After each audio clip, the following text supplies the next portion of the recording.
네, 여러분 안녕하세요. 오늘은 심훈의 그날이 오면이라는 시를 공부해 볼 거예요. 이 시를 내재적으로 감상을 하게 되면은 그날이 무슨 날인지 정확히 알 수는 없어요. 다만 화자가 간절히 바라는 어떤 날 정도로 해석이 가능합니다.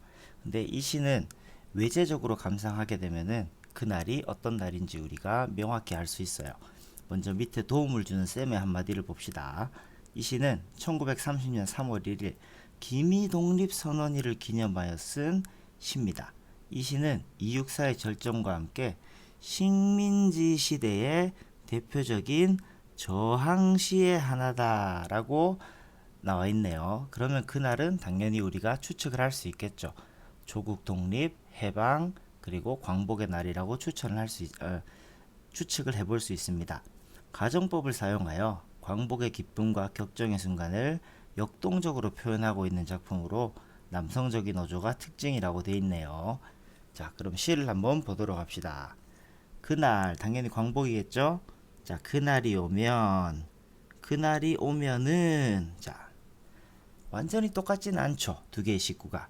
완전히 똑같진 않은데 유사한 식구가 두 번 반복됐어요.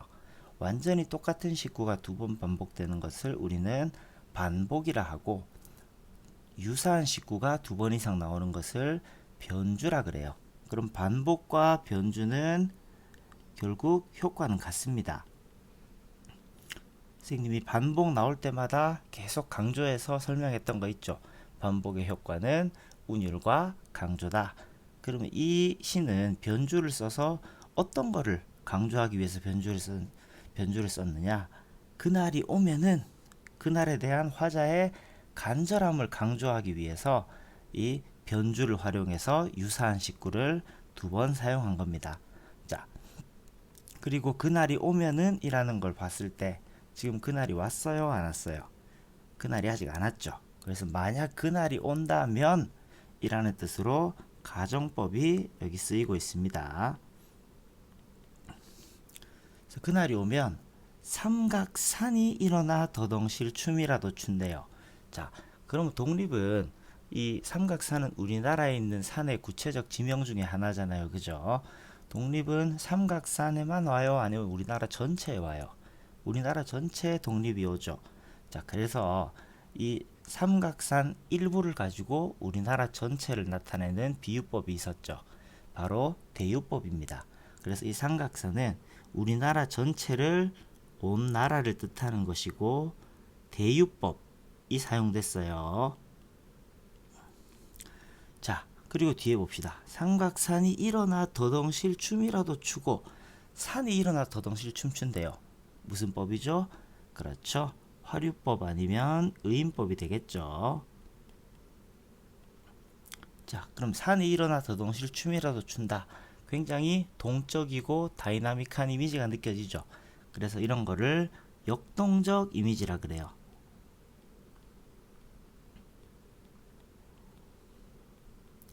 자, 이 이미지 앞에는 어떤 말이든지 다 붙을 수 있어요.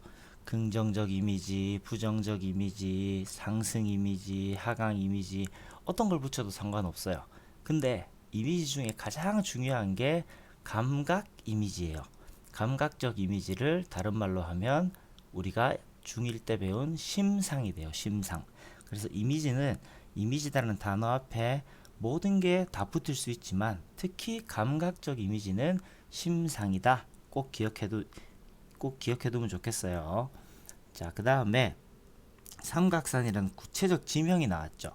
구체적 지명의 효과는 이 구체적 지명이 주로 시골이나 아니면은 촌이나 이런 경우에는 향토성을 불러일으키기도 해요.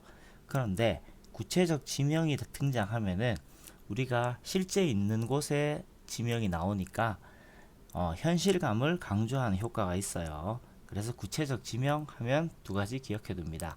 현실감 강조, 그리고 시골이나 촌의 구체적 지명일 경우에는 향토성을 드러내기도 한다입니다. 자, 한강물도 마찬가지죠. 자, 한강물도 이 한강물에만 독립이 오는 게 아니죠. 그래서 온 나라에 독립이 오는데 한강물 하나로 우리나라 온 나라를 나타내니까 한강물도 대유법이 됩니다. 자, 뒤집혀 용솟음칠 그날이. 자, 용솟음칠도 당연히 역동적 이미지가 되겠죠. 자, 그러면 한강물이 뒤집혀 용솟음친다. 이게 교과서에서는 우리 과장법이라 그래요. 근데 과장법이 참 애매합니다. 시를 쓰다 보면은 화자가 약간의 오바를 할 수도 있고 약간의 조금 감격에 겨워서 조금 이렇게 극한 표현을 할 수도 있는데, 근데 어떨 때 과장법으로 봅니까? 수학이나 과학처럼 뭐 몇 미리그램 이상이 과장이고 몇 미리그램 이하는 과장이 아니다, 이렇게 칼로 자르듯이 자를 수는 없어요. 다만 우리가 흔히 일상에서 일어날 수 없는 일을 이야기하게 되면은 과장법이라고 이야기하게 됩니다. 일상에서 그렇게 하지 않는, 일상에서 하는 것보다 더 과하게 표현하는 것.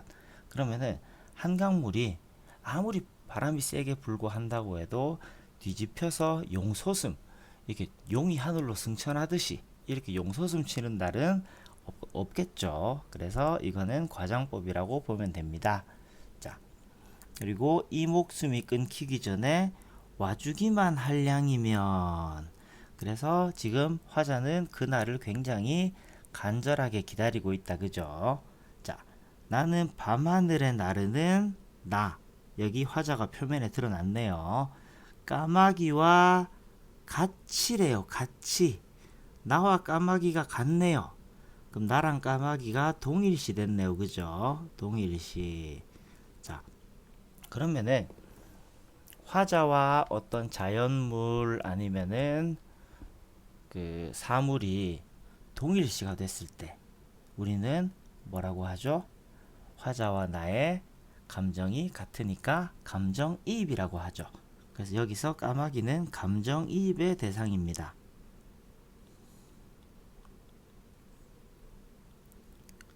자, 그리고 감정이입의 대상이면 당연히 객관적 상관물도 되겠죠. 자, 쌤이 수업 시간마다 객관적 상관물하고 감정이입은 나올 때마다 설명을 했기 때문에 이 정도 이야기하고 넘어갈게요. 객관적 상관물 안에 감정이입의 대상이 들어가는 거 다들 알죠? 자, 까마귀와 같이 어떻게 할 거냐? 종로의 인경, 종로에 있는 종이에요, 종. 그래서 그날이 독립이었다는 소식이 들리자마자 나는 종로에 있는 종을 까마귀처럼 날아가서 머리로 들이받아서 울리겠대요. 자, 울리오리다. 여기에 보면은 경어체가 사용되어 있죠. 경어체. 자, 경어체라 함은 높임말이에요. 그래서 울리오리다, 이렇게 경어체가 사용되고 있습니다. 자, 그러면은 나는 독립이 오면 너무 기뻐서 내가 직접 날아가서 머리로 독립을 알리는 종을 울리겠다, 이 말이에요. 자, 두개골은 깨어져 산산조각이 나도. 자, 두개골은 깨어져 산산조각이 나면 죽잖아요, 그죠? 그래서 그 정도로 그날에 대한 염원이 간절하다, 이 말이에요. 죽음과 같은 극한 상황을 언급해서 그날에 대한 간절한 염원을 드러내는 거예요. 자, 우리도 예를 들면은 내가 그 갤럭시 S24를 사고 싶다 라고 하는 것과 내가 갤럭시 24를 사면 두개골이 깨어져 산산조각이 나도 좋다 라고 이야기하는 것을 비교해 보면 두개골이 깨어져 산산조각이 나도 이 부분이 조금 더 간절함이 묻어 있다고 볼 수 있죠. 자,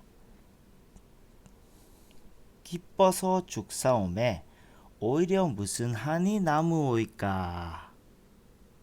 자, 이거는 염원의 성취를 위해서, 그날을 위해서, 그날이 온 사실을 알리기 위해서 죽음, 부정적 상황을 긍정적 상황으로 수용하는 거예요. 그러니까 우리가 흔히 생각하면 죽음은 부정적 상황이잖아요, 그죠? 근데 광복이 오게 되면 너무 기뻐서 내가 죽음으로써 그 광복 소식을 알릴 수 있다면 여한이 없다라는 긍정적으로 표현하고 있어요. 자, 그럼 여기서 무슨 한이 남으오이까, 여기도 경어체가 쓰였죠. 그리고 나무 오이까 이거 진짜로 몰라서 묻는 거 아니죠, 그죠? 무슨 한이 아무런 한도 남지 않는다라는 걸 강조하기 위해 의문문의 형식을 빌려왔다, 그죠? 그럼 여기는 서리법이 되겠네요. 자, 그 다음 2연 봅시다. 그날이 와서, 이것도 상황의 가정이죠. 오, 그날이 와서, 오, 감탄사가 사용됐네요. 감탄사 사용되면 영탄법이죠. 자, 선생님이 영탄법 나올 때마다도 수업 시간에 계속 설명하죠. 영탄법은 세 가지 경우다. 감탄사 또는 혹격조사, 이어, 이시어, 그리고 느낌표 나오면은 영탄법이다 라고 설명을 쌤이 나올 때마다 했습니다. 그럼 영탄법의 효과는 이것도 나올 때마다 쌤이 설명을 했죠. 감정의 고조가 됩니다. 이렇게 표현법과 표현법의 효과는 수능 선지에 나오는 내용으로 우리가 기억을 해둬야 돼요. 자, 그날이 와서 오 뒤에 그날이 와서 얘는 변주가 아니고 반복이네요. 그죠? 선생님 그럼 몇 번 이상이 반복입니까? 반복은 2번 이상이에요. 그리고 소설에서 우리 빈번한 장면 전환을 통해 이런 선지 많이 봤죠. 빈번한 장면 전환은 몇 번인가? 3번 이상입니다. 그래서 장면이 3번 이상 바뀌면은 빈번하다 라고 이야기를 하면 됩니다. 자, 6조 경복궁 앞에 있는 거예요. 자, 그러면 경복궁을 가지고 우리나라 전체를 나타내는 거네요. 이것도 대유법이 되겠네요. 그죠? 6조 앞 넓은 길을 울며 뛰며 뒹굴어도 이렇게 막 절규하면서 너무 기뻐서 소리 지르면서 울며 뛰며 뒹굴어도 그래도 넘치는 가슴에 화자는 가슴이 미어질 듯 하대요. 자, 그래서 이 기쁨을 주체하지 못해서 위에서는 머리가 깨져가면서 광복을 알리는 총을 울리겠다 그랬죠. 밑에서는 칼로 자기 가죽을 벗기겠대요. 자, 이 몸의 가죽이라도 벗겨서 자, 그럼 꿈의 성취를 위한 자기 희생의 구체적 실천적 표현이 되겠죠. 자기 희생이 됩니다. 그날이 오기만 한다면 내가 나를 희생해서 사람들에게 다 알리겠다. 물론 위에 있는 인경을 머리로 들이받아 올리오리다. 이 부분도 자기 희생이에요. 자, 커다란 북을 만들어 들쳐매고는 자, 이 북이라는 게 일련의 인경에 대응하죠. 왜? 일련의 인경도 자기 머리가 깨져가면서 죽어가면서 광복을 알리는 소리, 청각적 심상이다. 그죠? 커다란 북도 어떻게 만들었어요? 칼로 자기 몸의 가죽을 벗겨서 자기 죽음으로써 만든 거 아니에요. 그죠? 물론 여기서는 죽는다는 말은 없지만은 자기 몸의 가죽을 벗겨서 만든 거니까 이것도 자기를 희생해서 만든 광복을 알리는 소리, 청각적 심상이죠. 그죠? 그래서 커다란 북과 일련의 인경은 서로 대응된다고 볼 수 있어요. 커다란 북을 만들어 들쳐매고는 여러분, 자, 지금 아직 그날이 안 왔죠. 그날이 왔을 때의 여러분, 가상청자예요. 물론 당연히 광복의 기쁨을 누리려고 줄지어서 나온 우리 민족들이 되겠죠. 그죠? 행렬의 앞장을 서오리다. 자, 여기도 경어체가 쓰였네요. 그죠? 그리고 앞장을 서오리다. 그 광복에서 기뻐하는 행렬 앞에 자기 가죽을 벗겨서 앞장을 서겠다. 모든 사람 앞에서 앞장서서 나가는 것을 선구자라 그래요. 그래서 여기서 화자의 선구자적인 자세가 드러나요.